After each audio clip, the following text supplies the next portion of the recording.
Sarah, thank you for joining me here. Now, we've been sent some questions on social media by members of the public, fans. Yeah.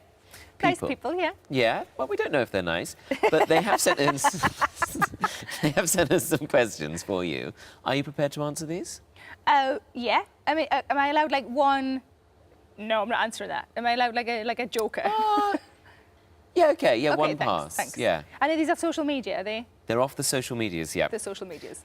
Yes. I don't know what sort of social media, Bebo, MySpace, that sort of thing. LinkedIn. LinkedIn. A lot of questions came in on LinkedIn. Your CV You is can't very access them because I'm not on LinkedIn. Oh, no, I set up a profile. But, so, the first one is, if you went into the celeb jungle, what would be the luxury you couldn't live without? Oh, food. They don't. Has anybody ever gone in without food? Well, they don't really allow you much food. And they like give you rice and beans, and with my IBS, it's not going to be pretty. I would get voted out purely on the fact that I was farting too much, probably. But it would probably keep you afloat if you had to do any underwater challenges. That's true, just a belly full of wind. Yeah, probably. When I did Desert Island Disc, I said I would... Clang. Sorry. I think I said I would take pens and paper. But I think really what I wanted to say was tweezers. Because on a desert island, it's fine. You can just let it grow in, you know. Yeah, like but Tom Hanks did in Castaway. Yeah, exactly. He didn't pluck, did he? No. But in the jungle, there's other people around and you're on camera. And I'd have to get one of those little tiny white bikinis because it would probably be me. Would have to be always having the showers, you know. Oh, yeah, that's true. So I could use the tweezers for, you know, yeah, all sorts of areas. That's my answer. OK, good answer. That's a good answer. Tweezers, though, for all out, that would hurt a lot, wouldn't it? If I'm only allowed one thing, though, if I'm allowed tweezers, pass the time. Veet, somebody who waxes. A beauty salon. Beauty salon. A Waitrose. There's all the things you need. Some scissors. Some scissors. Clippers? What about clippers? Clippers. Maybe like those. Oh, no, I was thinking more like the... Like you do a hedge with. Secateurs. Depends how long I'm in the jungle for. Yeah. There's a whole new meaning to the word jungle. In a way, it is a version of the celebrity jungle. It would be my celebrity jungle.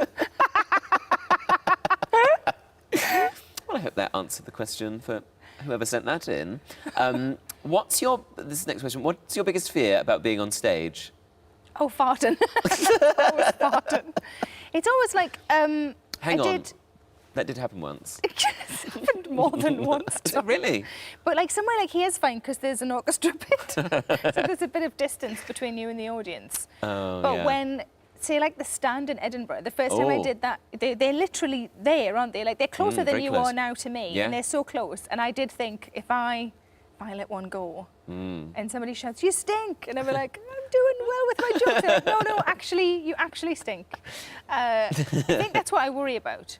Do you worry about that during the show? No, but if I've got rumblings, yeah. then I think, oh, and sometimes because of IBS, I sometimes use Imodium, and but it does say on the packet that it works instantly within the hour, and you're like, it's 5 to 8. I need it to be more instant than that. Do you sometimes make use of maybe a big laugh or a round of applause to get rid of it? And should we imagine that's what's happening when we watch the DVD? I'm going to do that tonight. When you're just smiling out at them. My husband does that. He likes when we go and see a film, like an action film, he waits for explosions and gunshots and he uses that to let them ripple out. Oh, that's why you go and see so many action films? Yeah, I don't even like them. Oh. They're just good for IBS sufferers. They're great for IBS sufferers. What a great tip. You're welcome, everyone. Sum up your life in 3 words. Oh, That's 3 words, I'm afraid. That'll do. That was 3 noises. That was my answer if the question was 3 noises. Oh, OK. I think divorce, comedy, death. Is Very that much all like right? Henry VIII. Oh, yeah, OK. Now, this is quite a good one. Would you ever consider doing a show where people can bring their cats along? Or should I just swaddle him and claim he is a particularly hairy baby?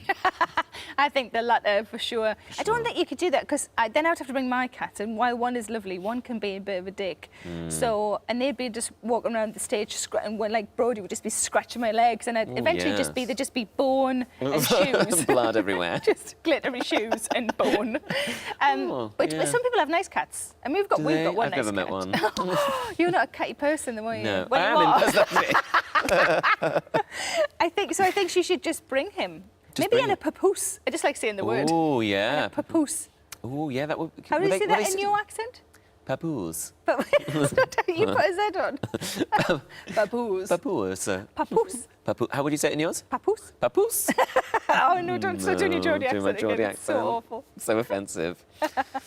Another practical question has come in from Linda in Berkshire. No, it's not. I don't know who it's from. When you put a wash on, then realised it's too late to hang it out, and you want it dried before you go away the next day, do you put it on a clothes horse beside a radiator and set your alarm for intervals during the night to keep turning it, or do you just leave it in the washer and deal with the fusty-smelling clothes when you come back? Look, that's the longest question I've ever been asked. Isn't it? Also, that's clearly something that she does, and she wants to know if she's normal. Do you think that's what she's asking? I think she wants some validation or some reassurance. That happens to me a lot, that I have to get clothes, I have to do a quick turnaround. Because I don't really pack my case away. I just open my case, put the dirty washing, put the clean washing back in, and off I go again. I would, in that instance, I would invest in a tumble dryer. Oh, yes, invest in a tumble dryer. Not put everything in, because I used to do that, and then end up with tiny clothes. Good for the dog. Put the cats, Yeah, hilarious. But I've got a clothes horse in my clunk conservatory. Oh. And so you don't Make even people have feel to bad. you don't even have to have the heating on through the night, which that sounds like she's putting the heating on through the night, which is somebody's a bit of a spendthrift. I'm going to wake up with an awful headache, I think. If it's very warm. Not good. So I would put it in the conservatory, and then you just rely on nature's radiators. The sun. I mean, sorry, the sun. the sun. Yes. That's what I always call the sun. But also nature's radiators. He's got his hat on. You could just sort of take it out of the washing machine. That is a trick that works on a short-term basis. If you just leave the door open, or even if you just take it out and put it in the basket, that you can get away with a couple more hours. I've found. My husband always before we lived together, he would leave his clothes in for like 3 or 4 days in the washing machine. Get some really and then clean we'd be like, my clothes always smell weird. That's why. It smells like an old cave. Just bins. It's the worst smell. Bins. It's the worst smell if you leave your clothes in the machine. Yeah. They've got a would you say clothes horse or era? Clothes horse. You were saying era. Look at you. I think yours is fancier. I've got a rotary washing line now. Jeez. So many clunks. But I genuinely thought, because my husband said because I asked for one for my birthday present last year for my 40th. So gender biased. And I thought the rotary one was, I thought it was electric, and I thought it moved. So you thought it was whizzing I don't round? want one of those, because where'd you plug it in? I was always perplexed as to how you plug them in. And Did you have one growing up? No, we just had a line. You just had a line? Across, yeah. Across the back Didn't have garden. anywhere big enough to put a... Oh, I suppose they do take up quite a lot of space. They do. Yeah. I always quite like the idea of Oliver when they used to put it across the streets. Oh, yeah. Nice, wouldn't it? But how'd you get your pants off in the middle? You'd have to hope your neighbour would... Oh, what if your neighbour kept your pants? Oh, no, it's all it could go wrong. Just get a rotary one.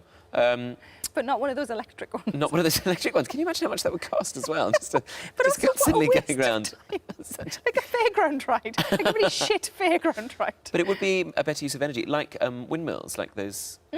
Or if you just did it where windmills. somebody pedalled, and that's how you dried your clothes.